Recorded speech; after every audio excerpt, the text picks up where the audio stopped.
would affect. So this person who runs away like that causes bandhan, doesn't cause sambandha. That person doesn't help in binding or increasing their sambandha or relationship with others. They just break the relations and cause a bandhan.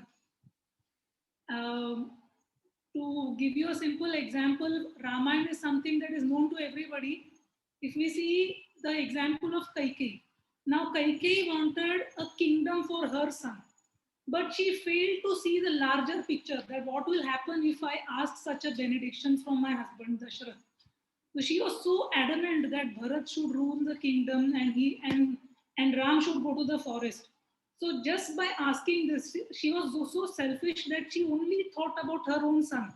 She didn't think that they were rulers of Ayodhya and what would happen to the whole country, to the family, to her husband Dasharath, how Ram and Sita would suffer in the forest. She did not think about anything. She just thought about her own son and her own interest. And in that, what happened? She did not create any sambandha. She did not align with King Dasharath's interest, the interest of Vasishtha and other ministers. But she broke all relations and she created a bandhan. All the sambandha was broken. In the end, when Bharat came back, he also hated her decision and he was like, I don't even want to look at your face. So he was so ashamed. So in the end, Kaikeyi lost everything. So that is one vivid example of bandhan where one just thinks about one's own interest and fails to see the bigger picture and fails to align with everything, everybody around, our whole society. Now, if we see another positive example, you all must have surely heard about Savitri. This girl, Savitri, got married to Satyavan, and just by her marriage, actually, the Satyavan and his whole family, his father, mother, they were in great difficulty.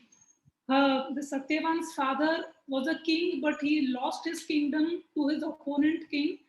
He had become blind, and he was banished to live in a forest. But when Savitri got married to this boy Satyavan, just by her ability to build up sambandha, to build up good relations with her in-laws and the society, she helped her father-in-law get his vision back. She helped him to regain his kingdom back. Not only that, her husband was destined to die very prematurely. But she argued with Yama and also extended his life, Satyavan's life. So in this way, when she entered their family, she so beautifully enhanced her sambandha in such a way with her husband, in-laws, everybody, and she took all of them back to their kingdom, and they flourished in this way. So these are two very very brilliant examples that show us what happens when we just focus on our own selfish interest, and what happens when we look at a bigger picture and work for a higher cause, to build up relationship, to do some sacrifice, to maintain relationships in that way. So this is what we learn, and so this relationship is not only with our family members, as we were discussing. It's with even with nature. It's with the cow. Like we should, the people who deal with cows, they know how much milk to take from the cow, how much to leave for the calf. But when people are too selfish, they take away all the milk and leave nothing for the calf. So everywhere it is important to align with our surrounding, to have good relation and sambandha with everybody. Whether it's a cow or a river, how to use a river, how not to use. So you could think about that. So this relation is important with everybody. So when we are obsessed with one particular relationship at the cost of others, then that sambandha turns into bandhan. That is a definition of sambandha and bandhan. This slide tells us about duality and diversity. So, if we look around, we will see that every good quality, every person, everything has a good side and a bad side, a positive side and a negative side, and we have to learn to accommodate both. We will never find a person who has everything positive. Like you can see qualities over here. Somebody who is very soft spoken may not be very efficient, because an efficient person wants to get things done, wants to get work done. And if such a person is very soft spoken, he cannot get work done. So a very efficient person may not be soft spoken all the time. And somebody who has great strong determination, his flip side will be that he'll be stubborn, because his determination is very strong. He is not ready to bend. He wants always to do things his way. So that's his flip side. Then if somebody may seem to be very innocent, but the flip side is that they get exploited by other people. They tend to be a little foolish. They get cheated. Then there is flexibility. So if somebody says, "Oh, I'm too flexible. Anything is okay with me. I can eat anything. I can sleep anytime. I can do anything." But when people are too flexible in nature, the flip side is that their values get watered down. So they are not very pakka about what they want to do. Even love has a flip side of being too possessive. And we see this many times. Like many times there are parents with small children, and they love their children so much that when the child goes down to play and the child has a very small fight with another child, then those parents start fighting. Those children may patch up in another 10 minutes, but parents continue fighting. They cannot patch up very soon. So there is flip side of love. So we see this example many times. That too much love, the flip side is too much possessiveness. Then there's another example given of detachment. Somebody may say, "Oh, I'm too detached." But if a family person or anybody is too detached, he will not have a sense of belonging. He'll be very indifferent. Say some family member is sick and this person is saying, "I'm too detached." So who's going to take care? So such a person tends to be very indifferent to his responsibilities toward his family members. So we have to understand that diversity means a person may have one good quality, but they also, with that good quality, there is also a flip side, and we have to learn to accommodate that and appreciate, magnify what good they have, and learn to live with the flip side. So that is what this duality and diversity teaches us. So even love has the bad quality of having no logic. So yeah. So like Sita, we see in Ramayana how Sita Devi, she was so obsessed by her love for Lord Ram that when Lakshman refused to go to see, when Lord Ram went behind Marich, the deer, and this Marich called out, "Ram, he Ram." That time Lakshman knew it was not Lord Ram, but out of so much love for Ram, Sita was not ready to believe. And she told Lakshman so many things that, "No, actually, you are trying to enjoy with me. You want that Ram should fall into some danger." And she started offending in different ways. So that happened. Why? Because she was so much in love with Lord Ram that she couldn't use her logic that I should believe what Lakshman is saying. So that is the flip side of love. So we should try to understand this diversity and align ourselves with these two natures. Yeah, so just taking this point ahead, so these two principles of this word, duality and diversity, this is going to be there in every relationship. So the idea that I'm going to have a perfect husband, perfect wife, perfect children, perfect parents, it doesn't happen. Because with all our relatives and all the close people with whom we have relationships, everybody, some quality will have some flip side. That's how the world is. Okay, so one has to be very reasonable in one's expectations as well. Otherwise, one can, have wrong expectations. So what you may see in Bollywood or in a movie, that doesn't happen in real life. Because in movie, you may see that the actor has all good qualities. The actress, she looks nice, she's very humble, she's very loving, she's very caring. Everything is there in one person. And there is hardly anything negative. So that doesn't happen in real world. That's the point that we are saying. Because in relationships, one should be clear about it. So duality is one principle. The second principle is diversity. Now, please try to understand. There's a difference between duality and diversity. Duality means every quality has a flip side. Diversity means in the same person there is good and bad. Okay, so let's go to the next one, the next slide. So diversity. So diversity means, see, we should always be careful. We shouldn't demonize a person too much. He may be a family member, a devotee friend, some senior, junior. There's no one in the world, who would be completely black as in completely negative in qualities. Aisa kabhi nahi hota.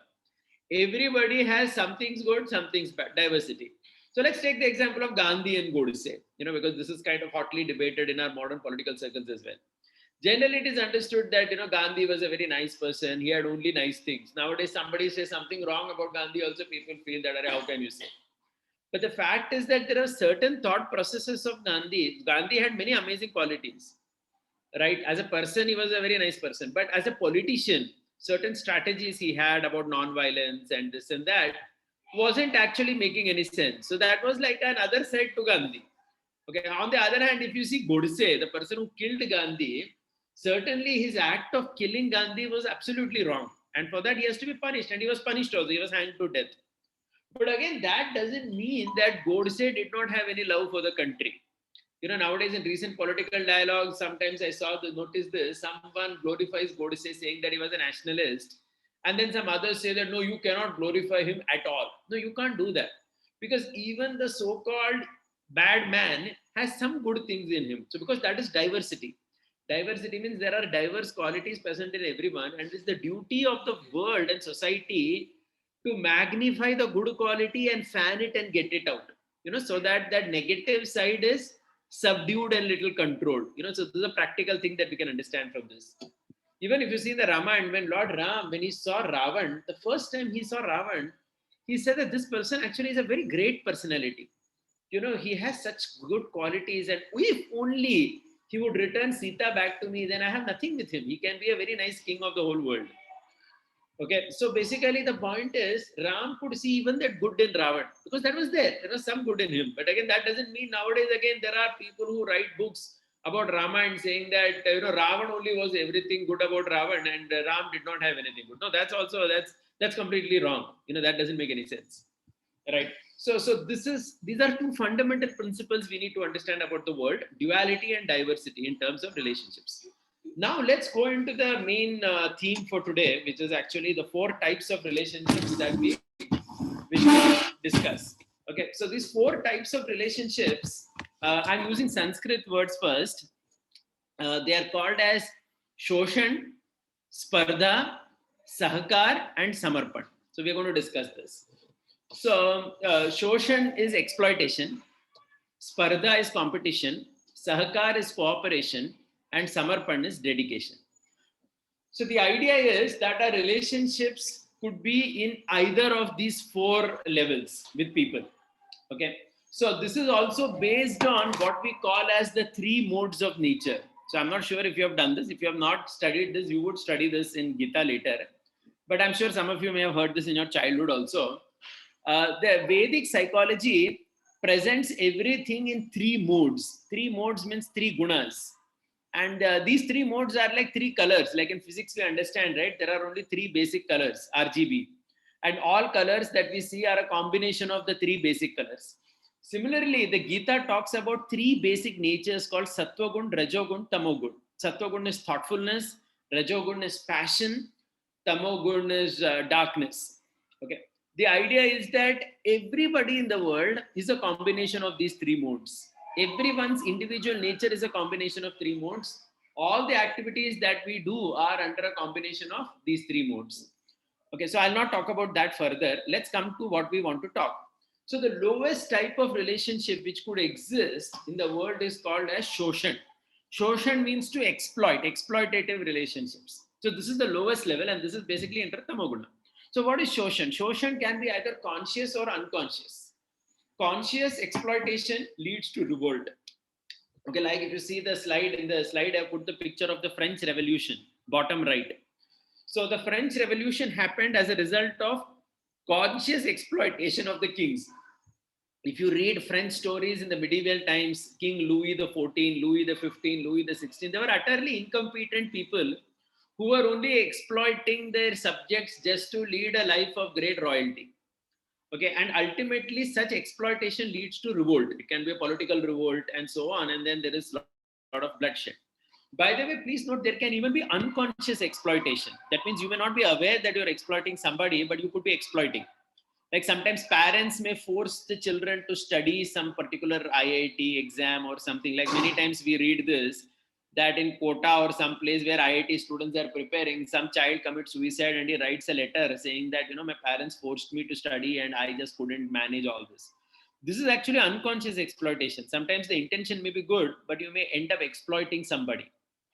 Okay. Now this exploitation can happen with our superiors. We may end up exploiting our superiors as well as our subordinates. So if you see, for example, in the Mahabharata, the classic example of Duryodhan, he was exploiting everybody. He was exploiting his father, he was exploiting his teacher, his grandfather, his cousins, everybody.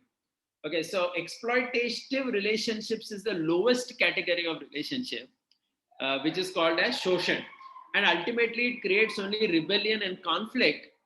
And the important thing that I wish to say here is that we should never be in any exploitative relationships. At least we should never exploit anybody, and neither we should allow people to exploit us. So exploitative relationship is the worst category of relationships, the bottommost level. Okay, shoshan. Now there is one level higher. Okay, the second type of relationship, this is primarily in the mode of passion, we call it spardha. Spardha means competition. This mainly happens between equals. Okay, like between a husband and wife. Sometimes, unfortunately, we see this, that there is a lot of quarrel between the spouses over money. Who earns more money? Who has got more money home? So what happens is that the relationship becomes secondary and then money becomes primary, on which the whole thing is based on. So it becomes spardha, too much of competition unnecessarily and creating conflict. So this happens between students. I remember a story that I had read recently.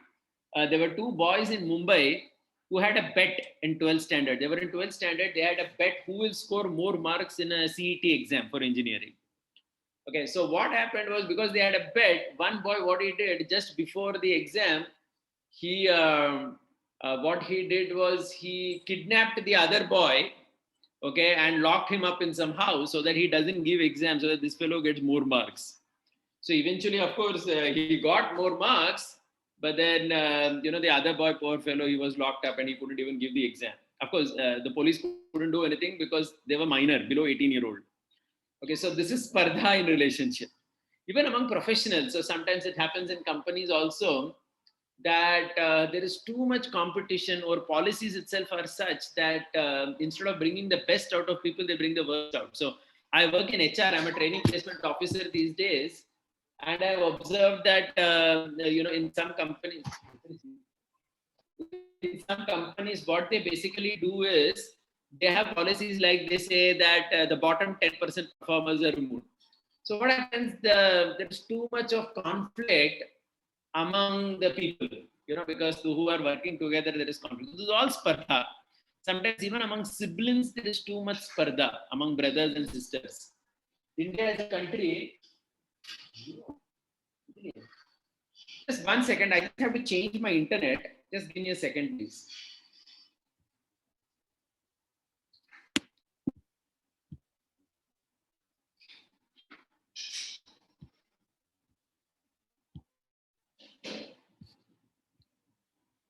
Okay, so I had to change my internet connection. Just took a pause. So I was talking about sibling rivalry. India is the only country where there is maximum court case among siblings, brothers and sisters, over the property of their parents. civil court cases are maximum in our country. That's very unfortunate because, we are spending so much of money, time, everything, and, quarreling over in courts for the property of our parents, who actually loved both the siblings or two or three siblings equally. Right. So this is called spardha, passion. Okay. Due to passion, there is this competitiveness in relationship. Again, not a very good platform to work. So we should never have our relationships in spardha with all our family members, everyone. So this is passion. Let's go ahead now. Let's see something better. Something better than passion is goodness. And the platform of relationships here is called as sahakar. So this word sahakar means cooperation. Okay, so this is the minimum requirement of a civilized society. It is a beginning of a sustainable relationship where you actually do something for a person, or you have a relationship with someone where you contribute. Okay, and this is very important. Every creature, every person in this world should feel like contributing. Otherwise, there is no basis only for relationship. Just like the dog, we love the dog or whatever. The dog is outside the house. It takes care of a farm, a property. It contributes in some way. If someone has a dog and the dog has no role only, then it actually is meaningless. Basically, sahakar, what we understand is every person in the world needs, to contribute in some way. That's why, even this vegan philosophy, if you see from the Gita perspective, it isn't too perfect, because the cows and the bulls also, they want to contribute. Okay, they have to have some role in society. If you have just cows and bulls doing nothing, then it makes no sense. So the cow, by nature's arrangement, the cow and buffalo are the only animals that produce more milk than that required for their offspring. If you see carefully, right, the cow and buffalo have four udders, thana, we call it. The nipples of the breast of the cow and buffalo are four. The ratio is 4:1. They give birth to one calf, but they have four nipples. All other mammals, the ratio of the nipples of the female to the child delivered is 2:1. Only in a cow and a buffalo, it is 4:1. It's nature's arrangement that they can give milk to human beings. But at the same time, their calf also needs 50% of the milk. Okay, so they play this role of sahakar. Okay, they play this role of sahakar. 1 second.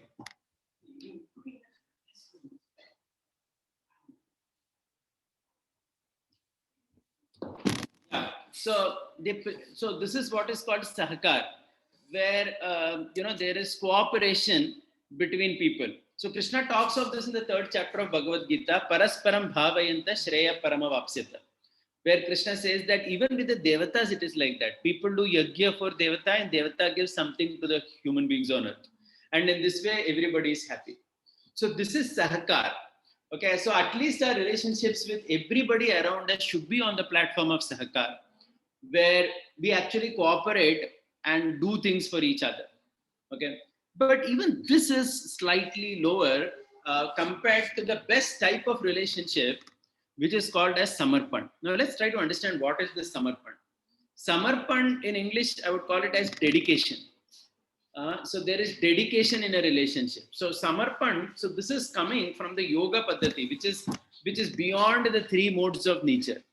Okay, so the samarpan is executed in the platform of what we call as nishkama karma yoga. I'll just take 1 minute to explain this and go into it.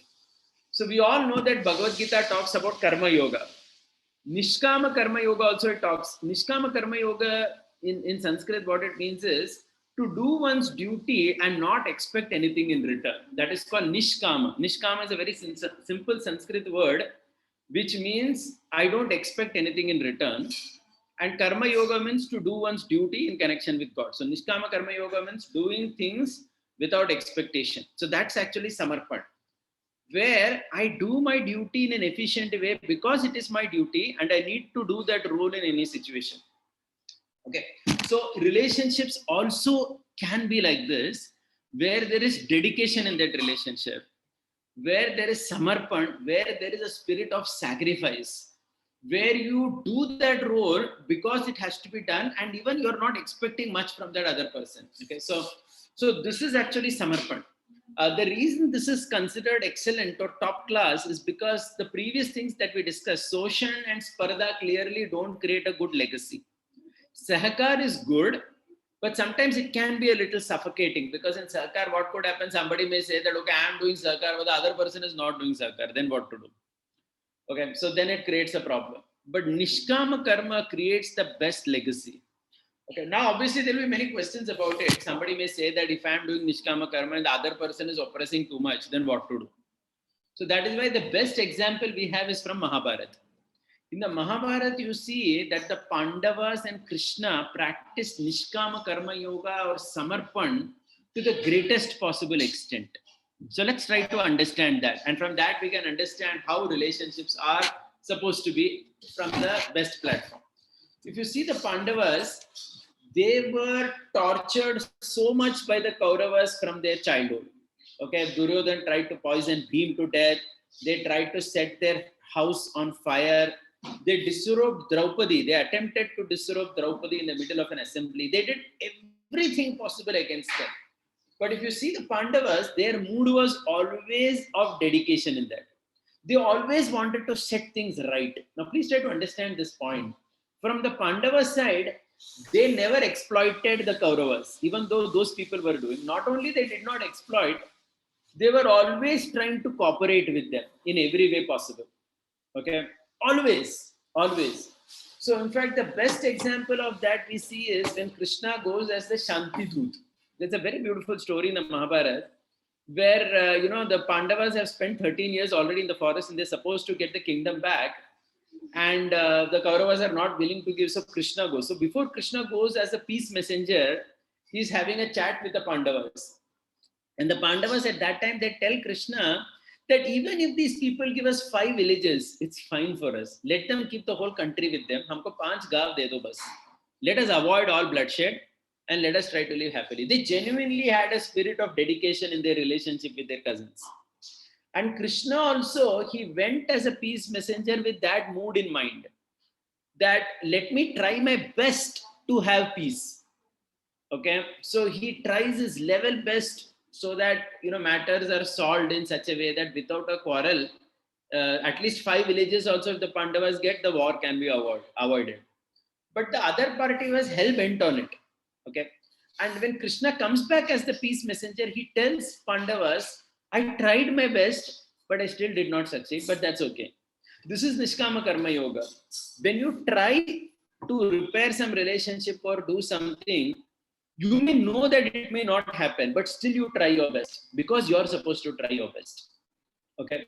So they tried their best. Even if you see Draupadi's disrobing was it is the highlight of Mahabharata, where we see that this is the most humiliating thing that could ever happen to a woman. But still we see Draupadi was samarpit to everybody. Okay, even with her own husbands. I mean, any other woman would have just sent a divorce letter, would have told the husbands that you all are all useless, I'm going to send you a divorce. So even this divorce thing, if you see, I do admit that in some very extraordinary cases, one may need to separate from the spouse, especially if the other person is torturing too much, or if things cannot be solved at all. But nowadays we see increasingly in modern world, at the drop of a hat, people actually break relationship, and most of the time people break relationship just because of selfish reasons. Okay, so just to give simple examples, I'm sure all of you recently read about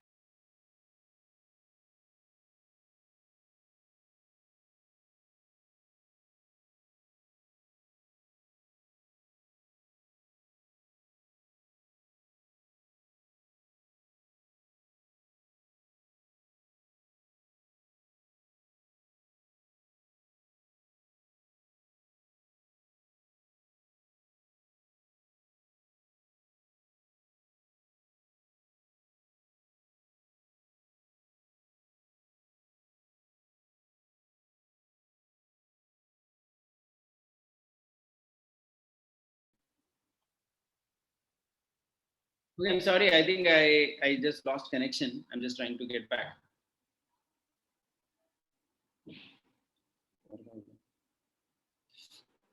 Yeah. So, am I audible? Can just someone confirm? Yes, sir. Just allow me to share the screen. I exited for a minute. I'm trying to share my screen. Whoever is in charge of that.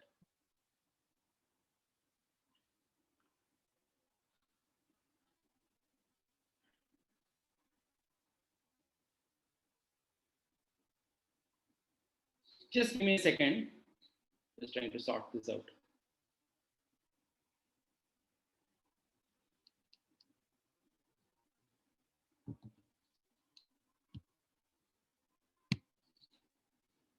Okay, so basically, I was talking about Samarpan or dedication of the Pandavas and Draupadi.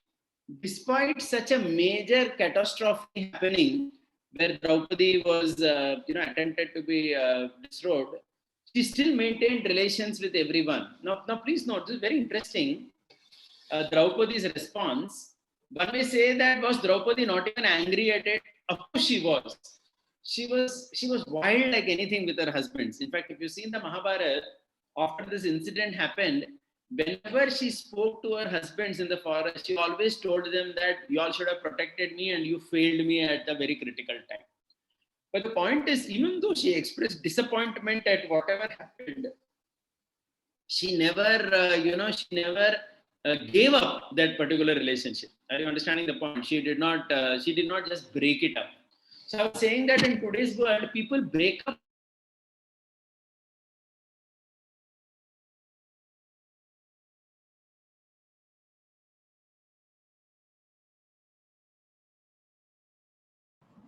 Hare Krishna, there is some issue with the internet.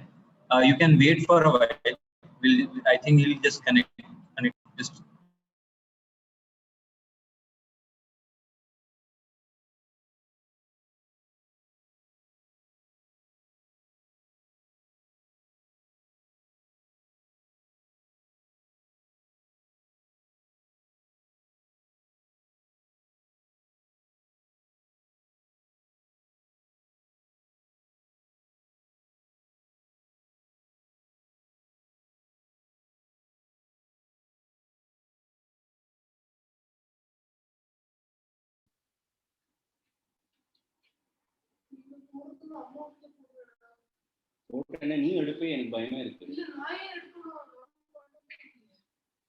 Just give me a second. I'm just trying to sort out my internet connection. Just 1 second. Sorry for that.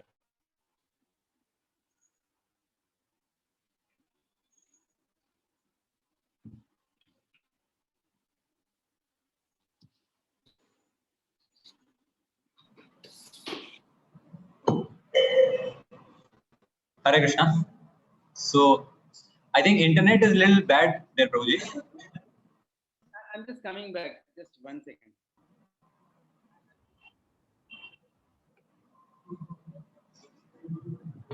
Yeah, suddenly I'm just trying to something to see. Hare Krishna.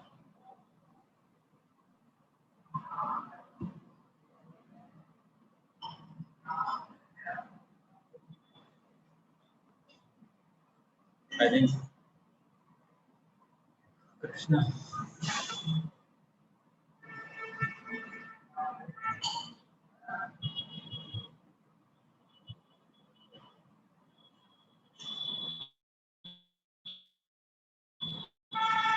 Hare Krishna, so you can continue. I think there's some issue with his internet there.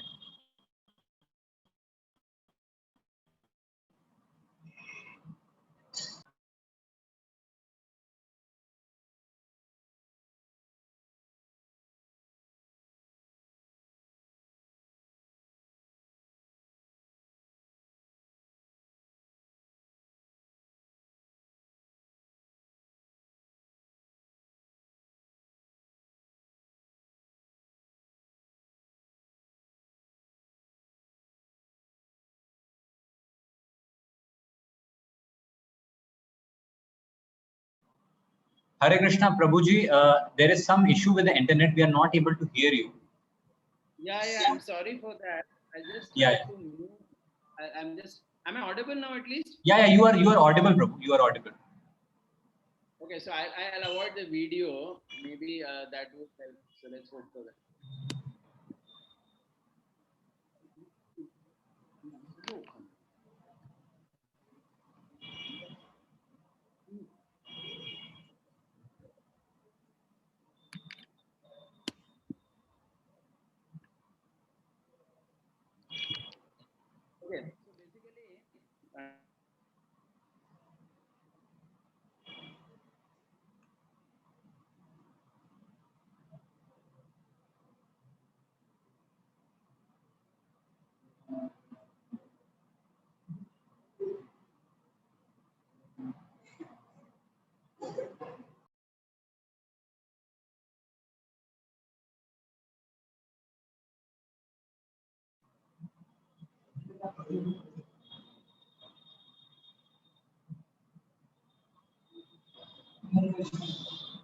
Okay. So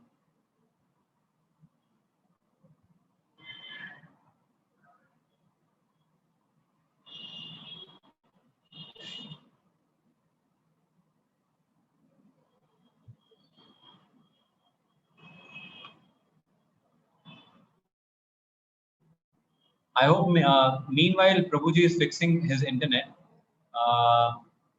What we can do, if you have some questions, you can just post the questions, okay, on your chat box, so that we can take up the questions uh, after some time.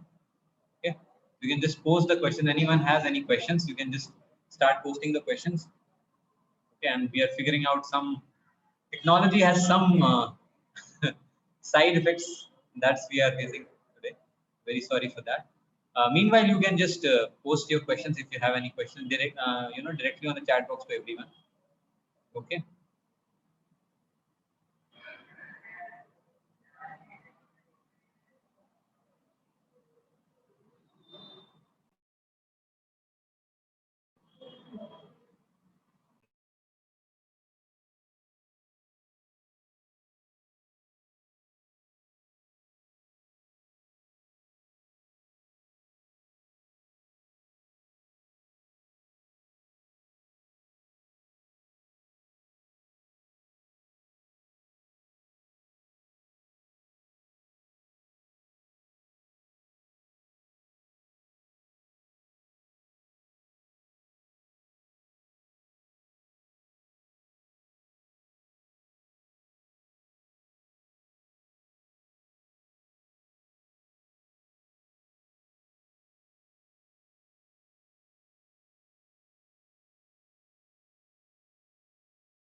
Hare Krishna. So thank you so much for your questions. Some questions you could type in your chat. Some more questions are invited. Actually, I tried to connect, have some issue with the internet suddenly, and they're trying to just connect. So we are waiting for 5 minutes so that they can connect in a while.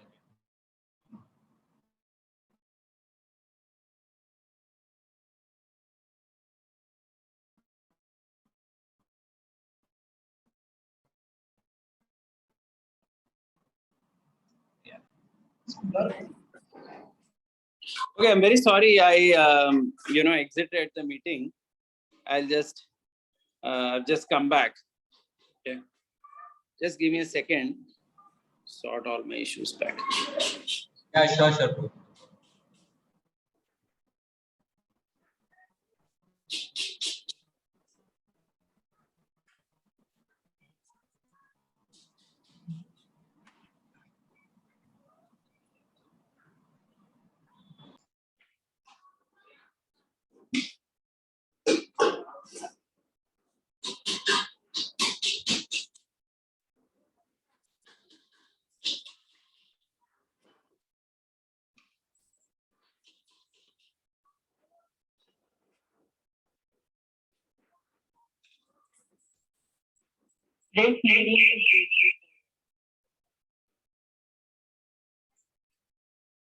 Okay. Yeah,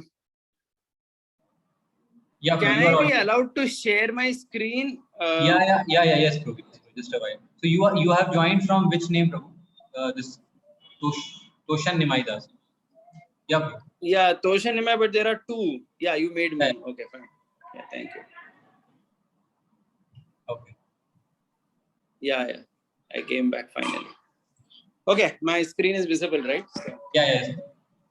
Yeah, sorry for that. I lost my connection. Okay, so basically we were talking about Samarpan. So, see, previously we spoke about the three other methods of relationship, Soshan, Sparda, and Sahakar.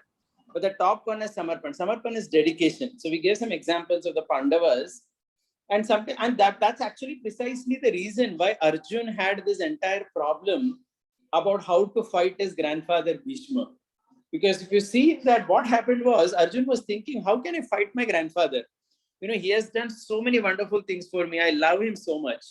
So Krishna had to tell him that, yes, you love your grandfather and you will continue to love him, but still we'll have to fight this war. So they fought the war, but again, if you remember, even if when they fought the war, they maintained their relationship with everyone, even in that fighting. I mean, it's a very extreme example. Just like after every person in the Kaurava army was dead, who did the final rites for everybody? The Pandavas only did the final rites. They did not think that, oh, these people were so evil, let us just, not do anything with their dead bodies. They did the final rite. Who took care of Dhritarashtra and Gandhari, after all their children were dead? Once again, it was the Pandavas only who took care of Dhritarashtra and Gandhari in their old age. I mean, I'm giving the examples to tell you what is Samarpan. Even in a relationship where there was so much of abuse from the other side, the Pandavas did not allow themselves to be abused always. They fought against the abuse, but at the same time, they didn't break the relationship. It's an amazing thing, how you deal with an abuser in a relationship. The Pandavas are example of that. Okay, so there is this the main advantage of practicing relationship or anything in life in Nishkama Karma Yoga is you have a clear expectation even when you come to God. Otherwise, when people come to God, they feel that, oh, I need this from God, I need that thing, and so on. Now you're very clear. You have come to God only because you want to love God. Okay, too much attachment to anything causes excitement and bondage. And on the other hand, too much aversion to the result causes depression. Okay, but in Samarpan Bhav, it enhances your qualities, increases your result. At the same time, your expectations are not too specific, and hence you aren't too frustrated. Okay, so just to give some simple examples from daily life about this, the way a mother takes care of her child, it is actually on the platform of Samarpan. Okay, and if the Samarpan is done well, the product also is very good. Like we have all these wonderful examples in India, almost every mother, but more specifically, I'm giving here the example of Shivaji Maharaj and his mother, Jijabai. So the mother of Shivaji took great care of this boy in childhood, completely dedicating herself to the son's growth. And we know what came out as a result. So, in Samarpan, when something is done, the product that comes out also can be amazing. And even practically, imagine somebody is always sick, he has problem with his health.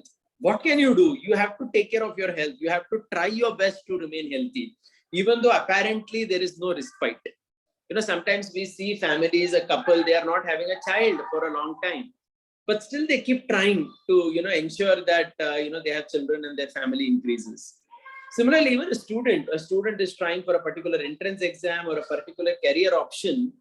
The most practical thing for a student is to practice Nishkama Karma Yoga, where you try your best, but at the same time, you maintain some detachment.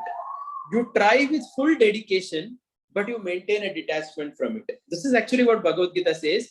And in so many ways, this is very practical as well, right? Because of this reason that it allows you to do your best, at the same time not get disappointed, because the world is going to be what it is. So this is why this particular principle of Nishkama Karma Yoga that Gita teaches is something which we can practice in every sphere of our life, including our relationships. Okay, so there could be some counter arguments against it. Somebody could say that, hey, if you are practicing Nishkama, you may not be very determined. Your efforts, can become focused only when you are really attached to the result. The problem, but is one may tend to get obsessed and stubborn. So the ideal thing is to be a little bit flexible with the end result. This is something that Gita tells us, that whatever we are doing in our life, we do our best, but still we maintain the degree of detachment from the result, so that we are not affected by failure. Because the world is such that no matter what you do, there is no guarantee of success. That's something Gita always talks about. Krishna always says that there is no guarantee that you will win something, because that's how life is, right? So you have to maintain a degree of detachment from that. So just to give you one simple example, I'm sure many of you would know this, that in recent times, that India and New Zealand, they played this World Test Championship final. And one person who is very much appreciated in the world for his character is that Kane Williamson, the New Zealand skipper. The reason why he has been appreciated is because when he lost this 50-over World Cup cricket to England 2 years back, or whether he won against India in this year, whether he lost or he won, he maintained a reasonable degree of composure. In loss, he wasn't too much disappointed, and in victory also, he wasn't too elevated. It was like, okay, fine. We won today, we lost another day. That's life. Okay, this is actually in some way, somehow this man, has cultivated this principle of Nishkama Karma, where you do your best, but at the same time maintain some degree of detachment. And this is what the Bhagavad Gita talks about, which is what I'm talking in context of Samarpan in a relationship also.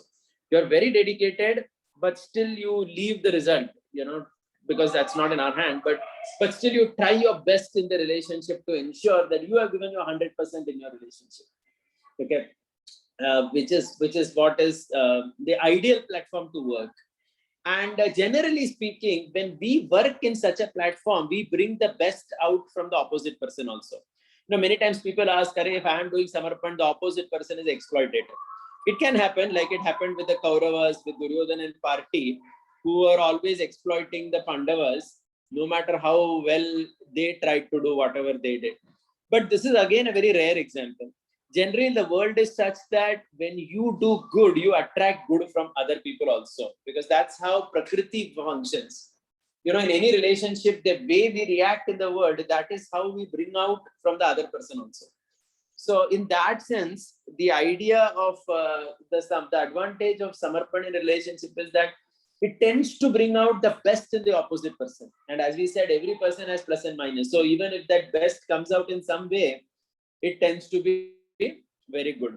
Okay, I want to end the whole talk today with this one slide that talks about progress in the journey of life. It's all connected to our topic. So this is the journey from what I call as unconscious competency to conscious competency to conscious incompetency to unconscious incompetency. sorry, so this is the lower order, but the best is unconscious competency.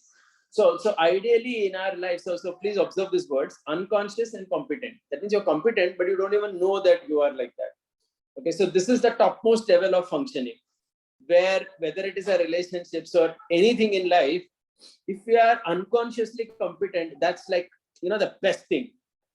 And the lowest is you're incompetent and you're unconscious also about it. So in relationships also the same thing. One may be utterly incompetent in his relationships, but not even know it. Then the next step is you are incompetent, but at least you're conscious of your mistakes. You understand, oh, I did exploitation. I did not cooperate correctly with the person. I was not dedicated in my relationship with somebody. I tried to, sambandha and bandhan, right? If you remember, we started from that. I tried to, focus on one relationship so much that I broke all other relationships. So conscious incompetence, you're still incompetent, but at least you're conscious about it. And then slowly you go to conscious competency. That means, you tried to do your best, but you're very consciously trying to do your best. And then ultimately one has to come to the stage of unconscious competence. You're doing very good, but you're not, and you're doing it just as a second nature. You're not even aware that, you have to consciously do it. So that's unconscious competence. So this way, so the whole purpose of all these talks is to help us move slowly from wherever we are to becoming unconsciously competent. So I'd like to end by just concluding everything.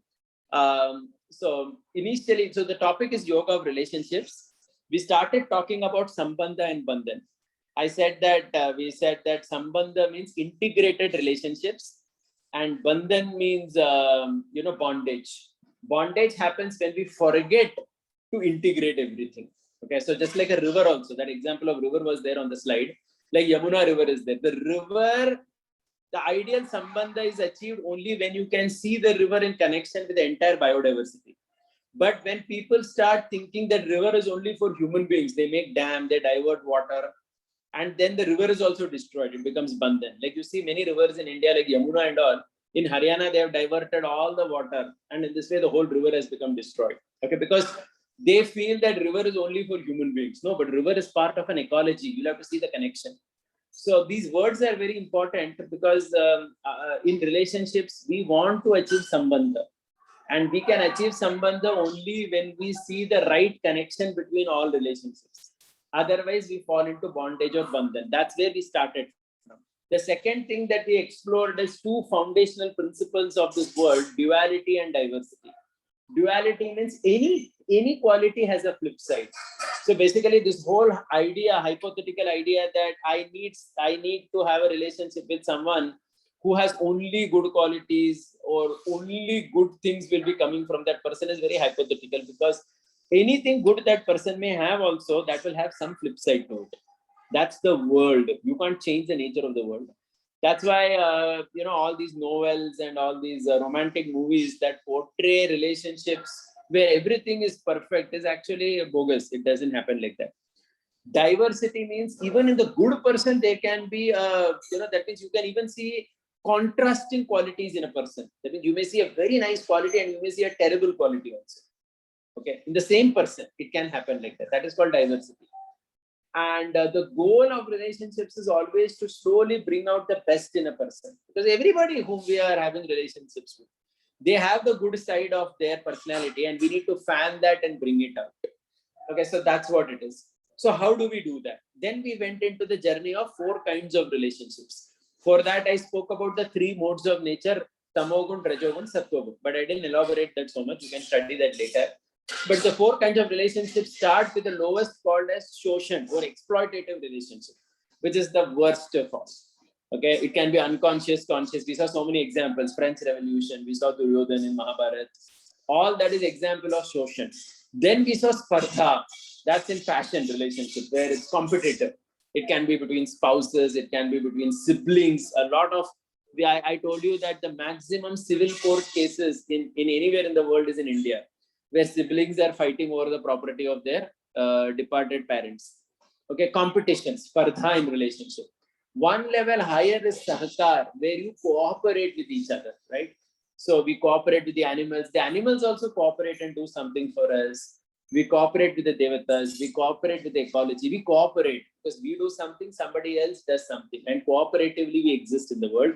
This is the beginning platform for a relationship. But something that is higher is called samarpan, dedication, which is also called as nishkama karma yoga, where I do the best thing because I'm supposed to. Why am I the best child to my parents? Well, because it's my duty to be a good son or daughter to my parents. That's why. It's not because they did something for me, they give me money, hence I'm good with them. No, that's too suffocating. Because it's my duty to be a good son or daughter to my parents, I will be like that. That is actually samarpan, where you have dedication. Okay, and this dedication actually generally brings out the best in people. But there can be rare examples, like we saw the Pandavas were samarpit in their relations. They were always trying to set things right and do the best thing possible.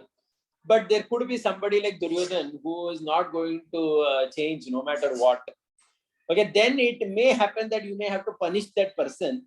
But even in that punishment, there is still love in that. And that's what you see the Mahabharata. The Pandavas punished the Kauravas by fighting with them, killing them. But even in that, they had phenomenal amount of love for them. They did their final rites. They took care of their parents and other family members. All the widows of the war were taken care by Yudhishthir. There is a lot of description about that in the Mahabharata. Yudhishthir talks about how he will take care of all the widowed women from the war. It was nothing like, oh, these are widows of our enemies, so let them all go to hell. No, it was not like that. There was samarpan in that relationship. And it is only because of that samarpan can be to anything. Like you see Shivaji Maharaj, he was samarpit towards the cause of Swarajya.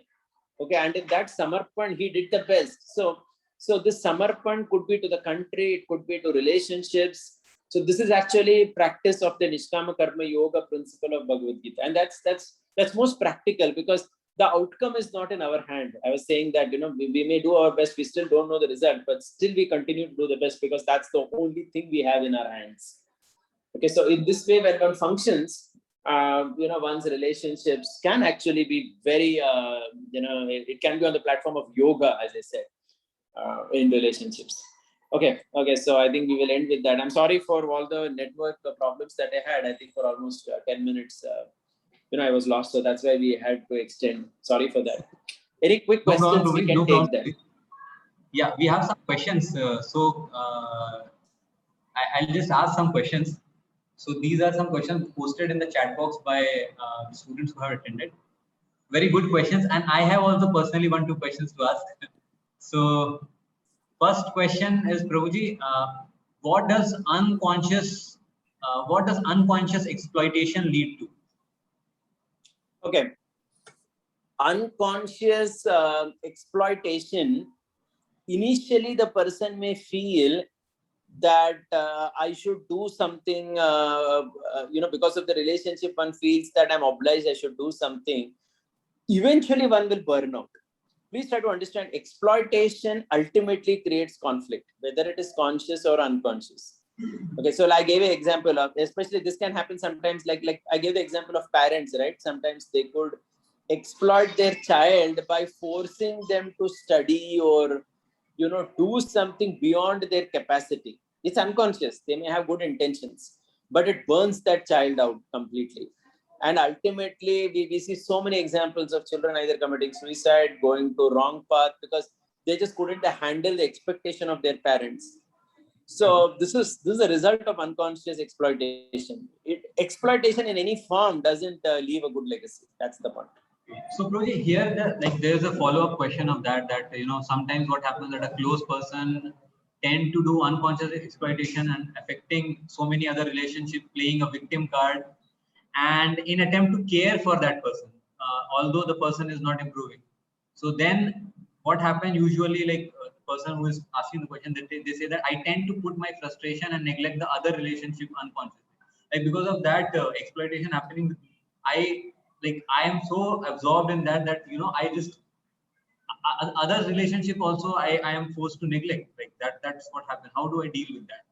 Yeah, actually, if you see in one way, this is correct that most of the time, those who are exploited in a relationship, they tend to exploit others maximum. There is a lot of studies in this fact which has seen that those who, as children, if they underwent child abuse, child abuse, right? Where they were Yeah. abused sexually or something in their childhood. They only, when they grow up, they tend to molest and abuse other children. I mean, this is actually socially, there is a lot of experimentation that has seen this. So that's why this exploitative nature, it has a terrible legacy. Most people who are exploited, they tend to exploit others, or they follow that wrong example only. Like if you see, like there are enough studies that say that children who come from divorced or broken families, they tend to break their own families much more than those children who come from stable background. Because the nature of a human being is we unconsciously copy whatever has happened in our life. Yeah. Okay, see, now please try to understand, human beings have a free will. We all have a free will where we can decide and go against the current. Okay, see, that's what human being is. We can never say that, "Arey, ye mere saath hua, isliye maine waisa kiya." Human being has a free will. That's why we have Bhagavad Gita, we have Vedic scriptures, we have all the good knowledge that is given to us so that we can go beyond our own, nature. But generally, most people flow with the current. You understand, na? Flow with the current. That means, jo ho raha hai, uske saath they just beh jate hain log. So then they commit the same mistake. So that's why in my last slide I spoke about moving from unconsciously incompetent to unconsciously competent. I hope you remember that journey that I spoke at the end, right? So most of the time people tend to be unconsciously incompetent, right? But it is the duty to come up to what we said as consciously competent. Is that okay? Yeah, bro. One follow-up question of that. Like I was feeling that, how do we avoid that thing happening in our, like, how do we avoid that we are becoming like that? Because naturally, suppose someone has gone through that, then there's a tendency that I might do that unconsciously. I might do that. So how do I? No, he will do that. I would say that he will do that. It's not about he will do that. That's why human beings need education. That is why Vedic scriptures are there. That is why that is why Ramayana is there, Mahabharata is there, Bhagavad Gita is there. Why all these scriptures are there? Because when we read Ramayana, Mahabharata, Bhagavad Gita, then slowly we start understanding how we are supposed to act in the world. Are you getting it? Yeah. Without scriptural knowledge and higher wisdom, or without being thoughtful. Now, please understand, this is also very important. One needs to be very thoughtful. So sometimes even the two things, if they come together, it is best. If we have access to scriptural knowledge, and we are very thoughtfully trying to apply it, or we are very thoughtful in life, then only one can come up. Otherwise, most people are not going to. That's how the world is. Yeah. But at the same time, as human beings, it is our duty to uplift ourselves. So we cannot say that, so that's also there. Otherwise, then it becomes like animal world. One question I had from my own personal side, like when you mentioned in the initial part that every quality that a person has, it leads to that. There's a contrast to that. There's this, just because a person, suppose as you mentioned, like a lot of examples Mataji also gave, that any person having any other quality, there's always another like flip side, or flip side. Yeah, that's the correct word. So that flip side is there. So how do we accept people like that, like in our life? Because usually I see that whenever we come across people, the better side or the good side of people, we like it a lot. But the flip side, many times it becomes intolerable, or many times even amongst friends, or even amongst authority, or like that. What happens is that part creates a lot of trouble. The good part everyone likes. So the person, he himself feels that ye to kamal hi ho raha hai, like they like the good part, but whenever the benefit, they are getting benefit out of me, that's very fine. But anything that the problem that's being created. I got it. That's why the Bhagavad Gita talks about tolerating also. See, Bhagavad Gita, Krishna in 2.14, Bhagavad Gita, he says, Tam Stitikshasva Bharata. This Tam Stitikshasva Bharata, Krishna talks in Gita about tolerating, is in the context of duality. That is why if you see that verse, Krishna says, Shita Ushna Sukha Dukha Daha. There is heat, there is cold. See, now you're in North India. I think now there is a heat wave going there, right? It's very hot. So heat has its advantage, but it has its flip side. Cold has the advantage. You can eat well in cold season, you can get good digestion, but it has a flip side also. So anything in the world has that, and ultimately one has to tolerate also.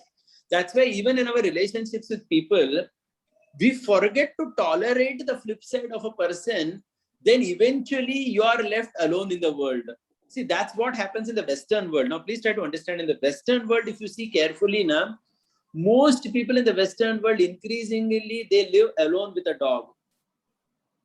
They live alone with a dog. We lost. Hare Krishna, am I audible? I think I am. Yes, sir. Yes, sir, you are audible. Yeah, I'm audible, right? Yes, sir. Yeah, I think he can't hear me. There is a problem with his connection. See, Yes, my sir. point. Yeah, see, my point here is that's why the scriptures talk about tolerating also. Tolerating, correct? Why this tolerance is spoken? Because, yeah, I was saying that if you don't tolerate, you are forced to live alone only. See, that's why the Western world, if you see, there is more than 60-70% divorce rate. See, I am not again saying that one should never divorce. It's likely that if the person is very abusive, somebody gets a husband like Duryodhan, it may be very difficult to live with that person. Okay. But the thing is, there is no need to have in a society 60-70% divorce rate, which basically means that nobody is ready to tolerate the flip side of a person only. Are you getting it? Like in some communities, the divorce rate is too high. Like if you see the black community in America, there the divorce rate is 85%. Very high actually. Most of the black children in America, they grow up in single parent family only. Most means 85%. That is the statistics. So basically what is happening is nobody is ready to tolerate only anything. Thoda bhi you are not able to tolerate flip side.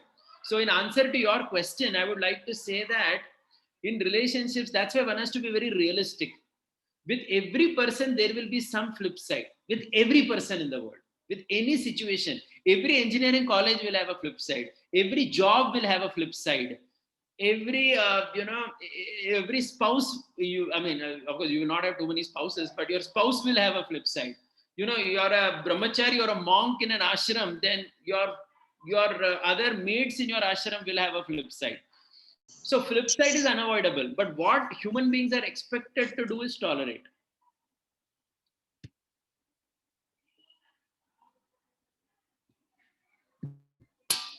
I think you are not audible. I don't. Oh, sorry. I was muted, Ruja. I was speaking on mute. So very practical solution you gave. So one more question. I'll ask two more questions and then we can end, I think. So this, like as you mentioned, so one question had come initially, which was mentioning about how to handle dualities. So as you mentioned, by tolerating we can do that. So another question is, Proji, that sometimes what happens that some person is there who wants our time, who wants that our attention, but because at some point of time I was too much. What I wanted to say about flip side, one thing is we have to tolerate others in our life, and as individuals, we should also be conscious of our own flip side. See, all of us have certain negative sides of our own personality, which we should be conscious, so that in our relationships we cause minimum damage to people around us. See, that's also important.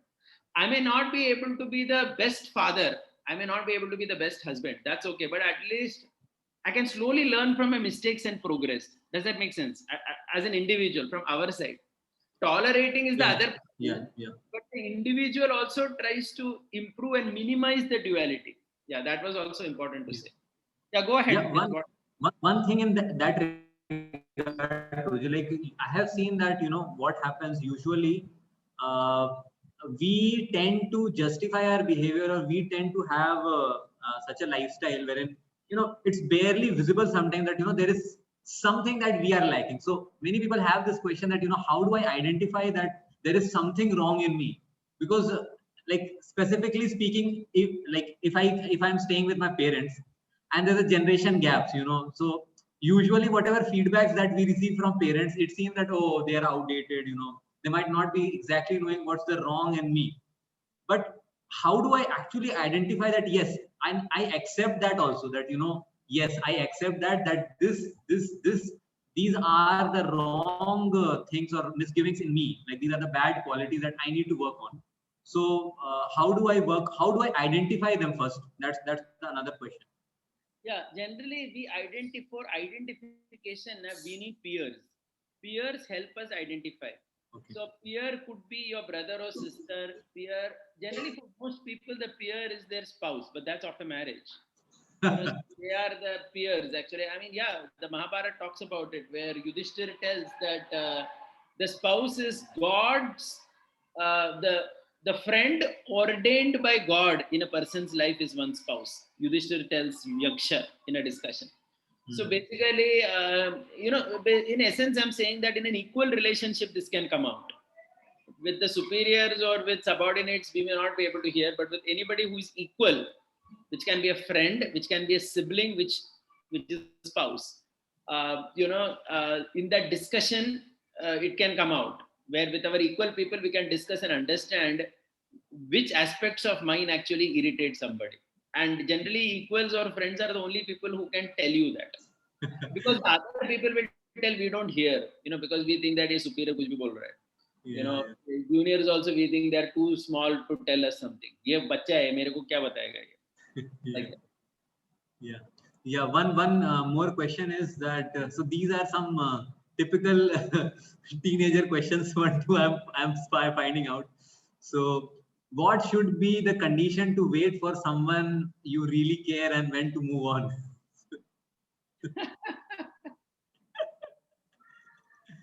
Okay.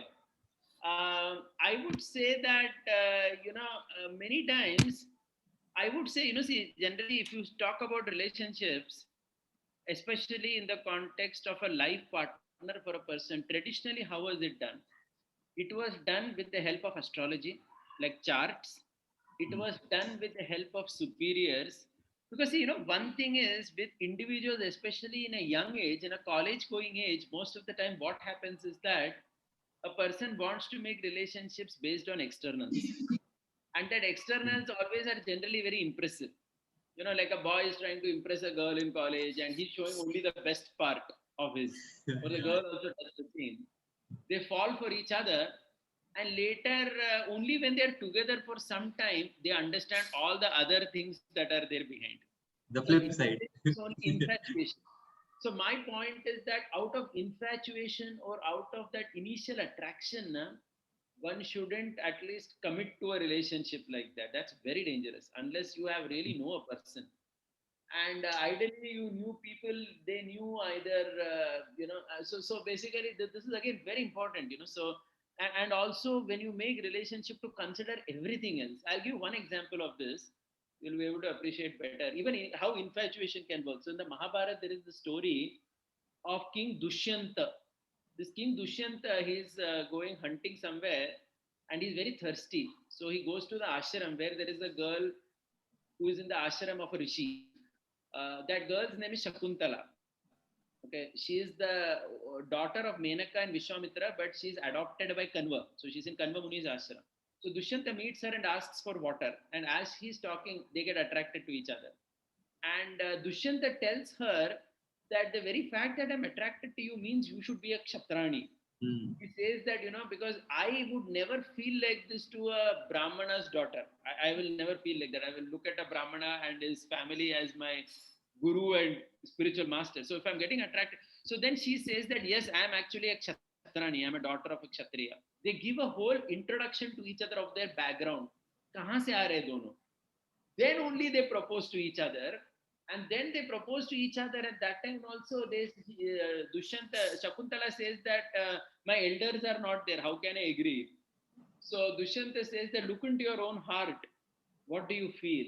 So she thinks and she says that, yes, actually I too, like you very much. And I understand that our background is also very compatible with each other because both of us are from Kshatriya family and we have similar type of nature and background. And they basically get married without anybody else, and then he spends that night over there and she's pregnant, and that's how Bharata is born. and India is called as Bharata from that Bharat. That Bharat, it's from that Bharat only all these Pandavas, Kauravas are coming. I'm telling this story to tell you that it's not that in our Mahabharata, in our scriptures, we don't see a love marriage or infatuation like that among people. But even in that infatuation, there is dharma. Dharma means there is an understanding of whom I have got attracted to. What is the background of this person? Is this person dharmic? Is this person coming from a lineage? Is this person having the kind of value systems that I like? So external is there, but along with the external, the value systems can never be forgotten. And when one forgets value systems and just gets attracted based on external infatuation, I think then there is trouble only. So that's my point. Yeah. Very, very amazing answer. One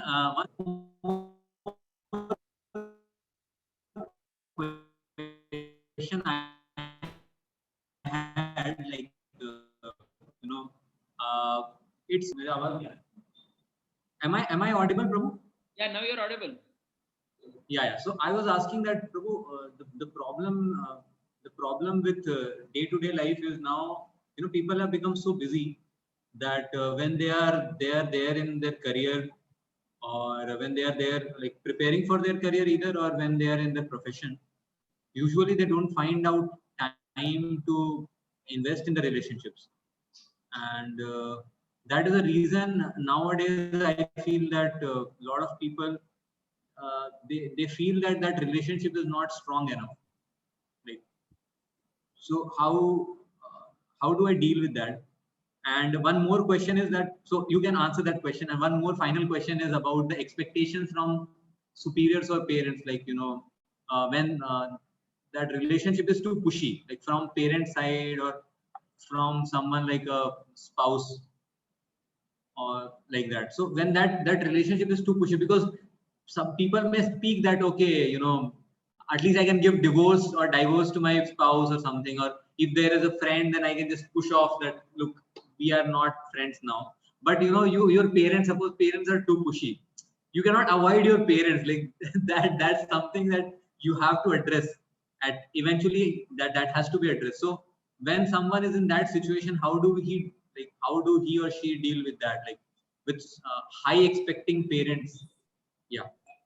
Yeah. The answer to the first one is, that in every relationship, time has to be invested. So you were telling about this, without investing time, you don't understand a person, you don't, so sometimes, especially in modern life, I see that many times relationships fail because, especially between spouses, etc., because they don't give time to each other. There's no sufficient time given.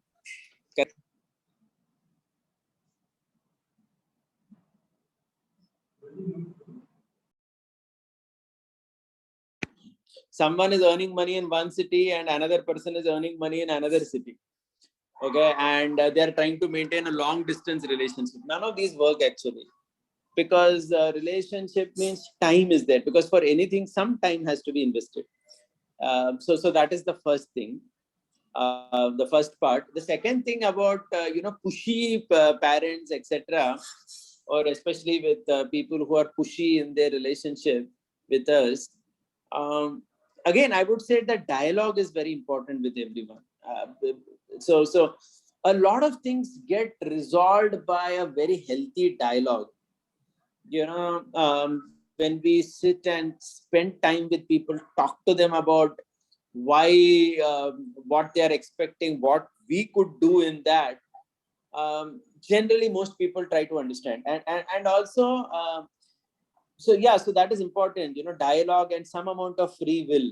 That's very important to sustain something. Yeah, because Prabhuji, I have seen that like as I mentioned about parents, sometimes it happens with my boss. Like sometimes your boss is too pushy, and you cannot just like someone may say, oh, you can switch the job, but switching a job is a big task. Like it takes some time. But meanwhile, you have to have that you have to tolerate that thing, and you have to just go through that whole part. So as you mentioned, like there has to be a dialogue, but sometimes I've seen that when you do that dialogue, what happens that the boss or the parent, they have a preconception that array, he's lazy guy, or this guy, he's like this. He doesn't want to follow me like that. So again, there's a there is a catch there. So how do I help it out? I would say now, for a very important thing in our life is to be honest with ourselves. That's very important. That means to be honest with ourselves in terms of what is our capacity, what we can do. People may expect anything from me, but I have to be very clear. This is what I can do. Okay, this is all what I can do. I may incrementally, slowly improve my performance. But you're not going to expect anything out of the world for this. And I would say that even with boss or even with people, they slowly understand that no matter. So see, even if people push us, a lot is dependent how much I take the push. I need not take the push. I'll give you a simple example. I'm a training placement officer in my college. My management every year tells me that you should give job to 100% students in college. And they keep telling that without that, it's not good, this, that.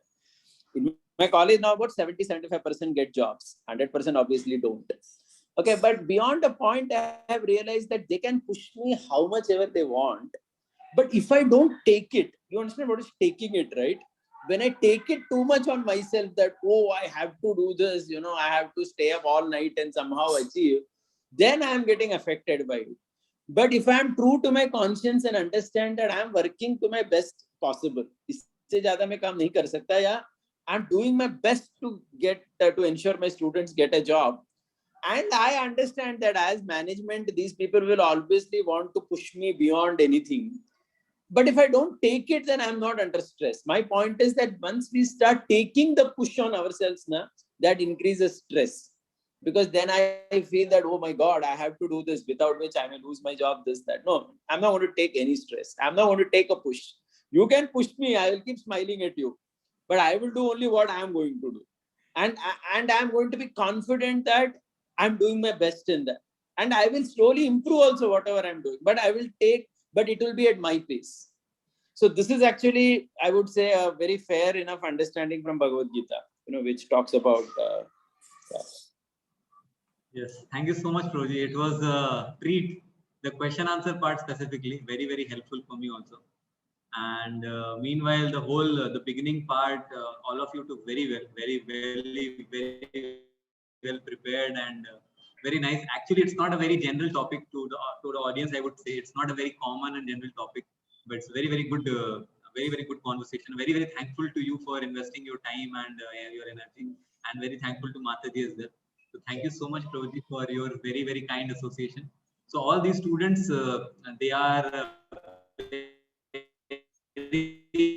very well practicing since last. So recently we started that medical batch that was taken by Dwarkadhish Prabhu had started giving the session. Yeah.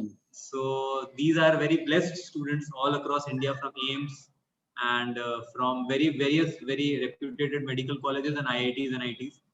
So they need your blessings so that they can very nicely advance in their spiritual journey. And moreover, we'd like to hear more from you next time also. Whenever you find out time, kindly remember us. Sure. Hare Krishna.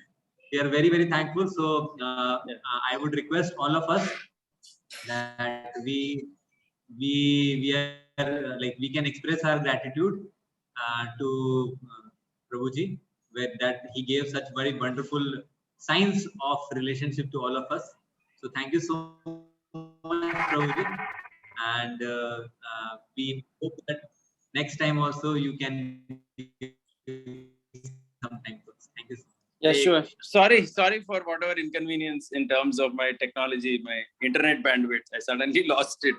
Yeah, Hare Krishna. Thank you. Hare Krishna. Thank you, sir. Hare Krishna, sir.